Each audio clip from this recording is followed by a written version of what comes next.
উকুনের জ্বালা এমনও হয়েছে যে একটা রিয়েল এক্সপিরিয়েন্স থেকে বলছি যে মাথায় কীটনাশক পর্যন্ত ব্যবহার করছে শুধু উকুন থেকে বাঁচার জন্য।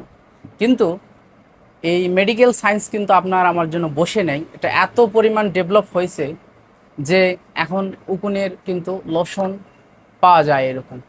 তো উকুন হইলে আপনারা মাথায় কখনো আজে বাজে জিনিস কীটনাশক ইত্যাদি দিবেন না, সবসময় ডক্টরের পরামর্শ নেবেন।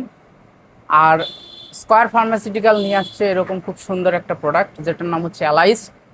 এটার মাথার স্ক্যাল্প বা মাস থেকে একদম চুলের মাথা অবধি ব্যবহার করলে এবং এটা 10 মিনিট রেখে দিতে হয় ব্যবহারের পর, তাহলে দেখা যায় যে পুরা উকুন ভালো হয়ে যায় বা চলে যায় মাথা থেকে।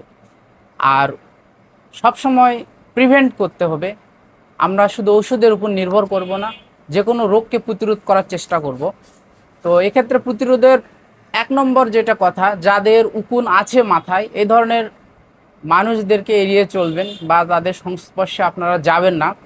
2 হচ্ছে যে ব্যবহারকৃত জিনিস যেমন মাথার চিরুনি, ব্রাশ, হেলমেট ইত্যাদি জিনিসের মাধ্যমে কিন্তু এই উকুনগুলো ছড়ায়। সো পার্সোনাল জিনিসগুলোকে আপনারা একে অপরের সাথে শেয়ার করবেন না, অ্যাভয়েড করার চেষ্টা করবেন। সবাই ভালো থাকবেন।